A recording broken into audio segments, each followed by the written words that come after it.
काजल की कोठरी में कैसो सयान हो जाए, एक लीक काजल की लागी है पे लागी है।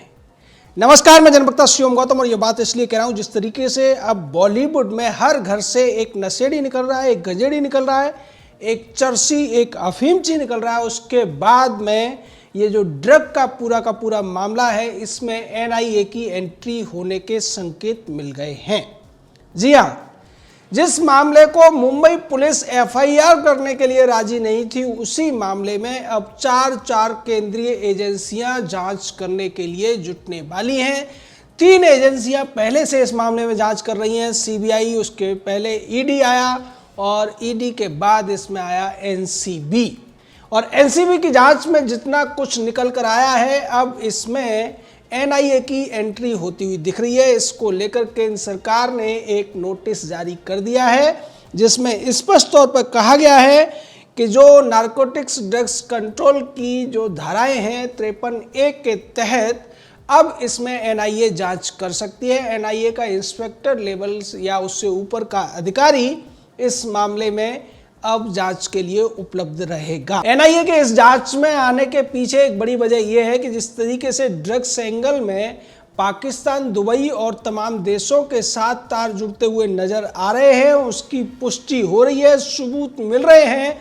उसके बाद एनआईए इसमें जांच के लिए सीधे तौर पर इन्वॉल्व होता हुआ दिख रहा है और एनआईए की जांच से बच पाना किसी के लिए भी मुश्किल होगा, चाहे वो कितना भी बड़ा एक्टर हो, कितनी बड़ी एक्ट्रेस हो। जिस तरीके से अब तक तमाम नामों के खुलासे हुए हैं, उनके जो आपस में तार जुड़े हुए हैं। लेकिन एक बात ध्यान रखने की है कि यहाँ पर चाहे एनआईए जांच करे, सीबीआई जांच करे, ईडी जांच करे या एनसीबी जांच करे, ये चारों की चारों केंद्रीय एजेंसियां हैं।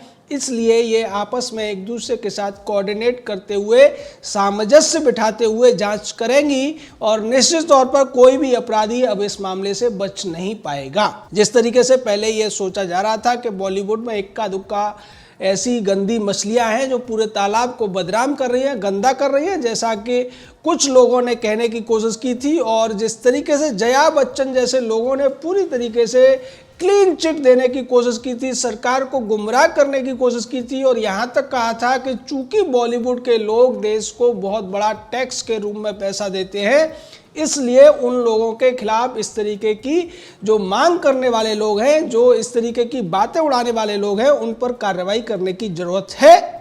लेकिन कार्रवाई तो हो रही है, पर उन अपराधियों के खिलाफ, उन लोगों के खिलाफ जो अब तक बॉलीवुड के अंदर ड्रग्स का रैकेट चलाते रहे, ड्रग्स की खरीद फरोख्त करते रहे और विदेशों से ड्रग्स की स्मगलिंग भी करते रहे हैं। इसको लेकर एनआईए सबसे पहले रिया चक्रवर्ती से पूछताछ करेगी, क्योंकि रिया का भी जिस तरीके से पिछले चैट सामने आए हैं, उसमें हांगकांग से लेकर कनाडा, यूके और दुबई तक से रिया ने ड्रग्स मंगाए थे और उसको लेकर अब एनआईए शुरुआत करेगी। लेकिन बाद में ये सब के सब नपेंगे जो अब तक छिपते फिर रहे हैं या अब तक ये कोशिश करते फिर रहे हैं कि किसी तरीके से उनका नाम इस पूरे मामले में ना आए। लेकिन जैसा कि देखने को मिला, पहले रिया चक्रवर्ती को भी बताया जा रहा था कि वो ड्रग्स का सेवन नहीं करती है, कभी भी उसने ड्रग्स नहीं लिया हो और इसके लिए उसके वकील ने यह दावा किया था कि वो अपना टेस्ट कराने के लिए राजी है, कहीं भी उसका टेस्ट करा लिया जाए। लेकिन एनसीबी की जांच के दौरान ही वो टूट गई और उसने न केवल अपने लिए ये सारी चीज़ें स्वीकार की, बल्कि सारा अली खान, रकुल प्रीत सिंह और सोमन खंबाटा का भी नाम ले दिया, जिसके बाद जांच के दायरे में वो लोग भी आ गए। उसके बाद जया शाह से जब कड़ाई से पूछताछ हुई तो जया शाह ने और भी बड़े बड़े नाम बोले, जिनमें दीपिका पादुकोण का नाम काफ़ी बड़ा था। लेकिन दीपिका की एक चैट सामने आती है और उसमें सोनाक्षी सिन्हा, सिद्धार्थ मल्होत्रा, आदित्य राय कपूर जैसे लोगों के नाम आते हैं। यानी कि ये जो भानुमति का पिटारा है ये खुल चुका है और एक दूसरे से जो यहाँ पर एक चेन संबंध बना हुआ है, उस चेन रिलेशन को खोलने के बाद में ऐसा लगता है कि अब बॉलीवुड का एक भी परिवार शायद इससे बच नहीं पाएगा, क्योंकि जिस तरीके से ये तार एक दूसरे से जुड़े हुए हैं, बच्चन परिवार को लेकर भी सवाल उठ रहे हैं। श्वेता बच्चन के तमाम फोटोग्राफ्स, वीडियो सामने आ चुके हैं। कपूर खानदान की तरफ इसके तार जा रहे हैं। सैफ अली खान की बेटी इसमें फंस चुकी है, दीपिका पादुकोण इसमें आ चुकी है और उसके अलावा दिया मिर्जा जैसे नाम भी इसमें आ रहे हैं। तो धीरे धीरे करके ये जो पूरा का पूरा रैकेट है उसके तरफ ये जांच एजेंसियां बढ़ती हुई नजर आ रही हैं। एनआईए को इस पूरे मामले में शामिल करने का मतलब है कि ये मामला बहुत ज़्यादा गंभीर है और देश के लिए कितना बड़ा नुकसान इसके द्वारा किया गया था, क्योंकि नार्को टेररिज्म एक वर्ड होता है जिसके तहत तो उन लोगों की बात की जाती है जो नशे के द्वारा देशों को या समाज को बर्बाद करने की कोशिश करते हैं। यह ध्यान रखने वाली बात यह है कि जिस व्यक्ति ने उड़ता पंजाब नाम की फिल्म बनाई थी उस व्यक्ति को भी अब जांच के लिए बुलाया गया है और वो खुद बहुत बड़ा गंजेड़ी और नशेड़ी है।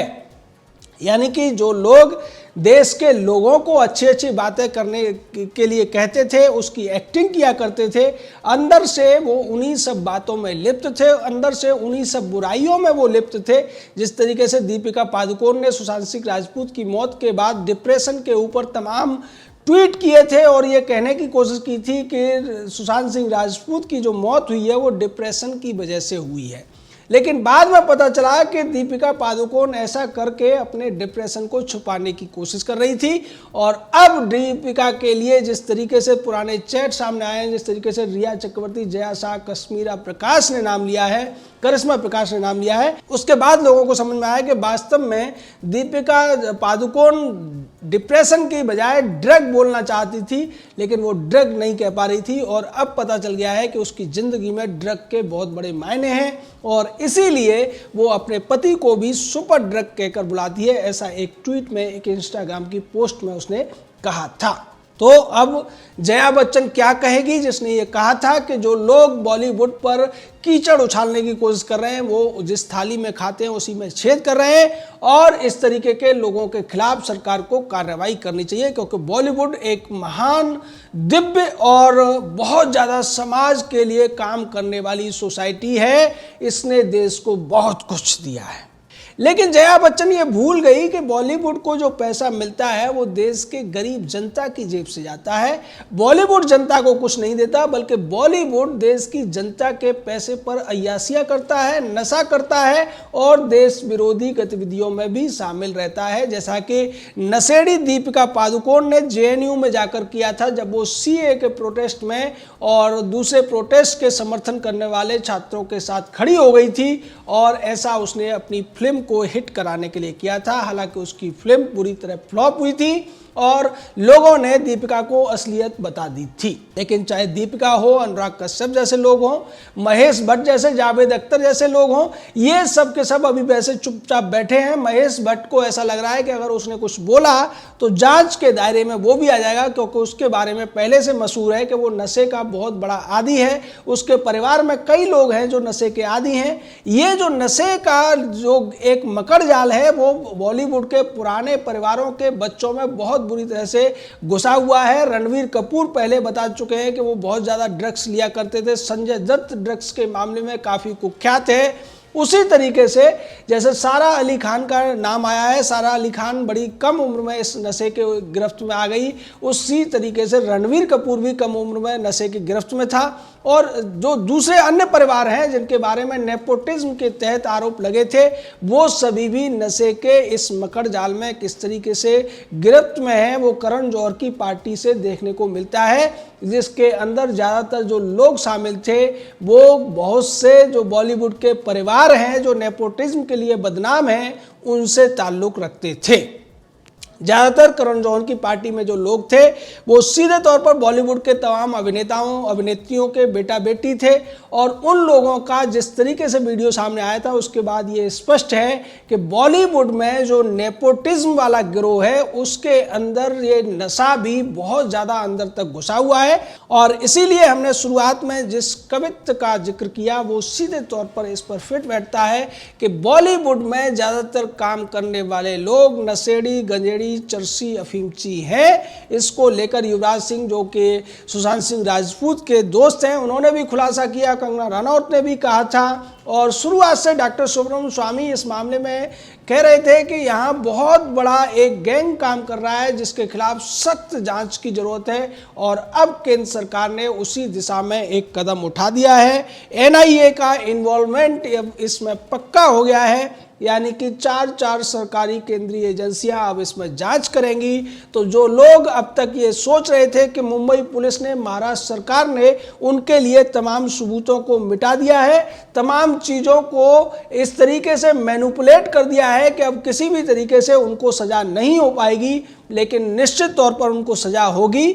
और अगर मुंबई पुलिस ये सोचती है कि सुशांत की मौत से संबंधित या दिशा सालियान की मौत से संबंधित जो सबूत हैं उनको मिटाकर और या फिर उनको तोड़ मरोड़ कर वो उन लोगों को बचा लेगी, तो ऐसा नहीं कर पाएगी। क्योंकि अगर जिस तरीके से ड्रग्स के मामले में इन लोगों के लिए सजा लगभग पक्की हो चुकी है, चाहे दीपिका पादुकोण हो, चाहे जया शाह हो, चाहे करिश्मा प्रकाश हो या रिया चक्रवर्ती, सौविक चक्रवर्ती हो, इन सभी के लिए कम से कम 5 से 10 साल की सजा होना अब लाजमी हो गया है, और जो इनको मिलकर रहेगी।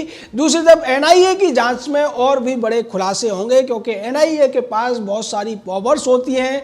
वो किसी भी व्यक्ति को कभी भी पूछताछ के लिए बिना वारंट के बुला सकती है, और उसके लिए बहुत सारी चीज़ों में छूट मिली होती है, जिसकी वजह से एनआईए जल्दी से जल्दी सच को बाहर लाने में सक्षम होती है। यहाँ जिस तरीके से सीबीआई को लेकर पहले सुप्रीम कोर्ट जाना पड़ा था, और सुप्रीम कोर्ट के बाद भी जिस तरीके से खबरें यह आई थी कि मुंबई पुलिस इस मामले में सहयोग नहीं कर रही थी, उसी तरीके से ईडी और एनसीबी के साथ भी देखने को मिल रहा था।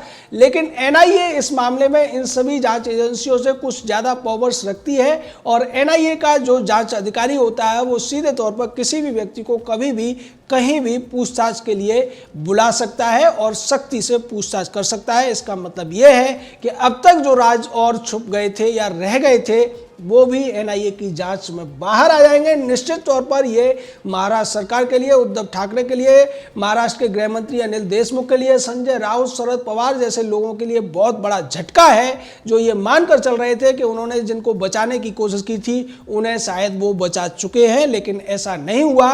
जिन्हें वो बचाना चाहते थे वो बुरी तरह से फंस चुके हैं। जय हिंद, जय भारत।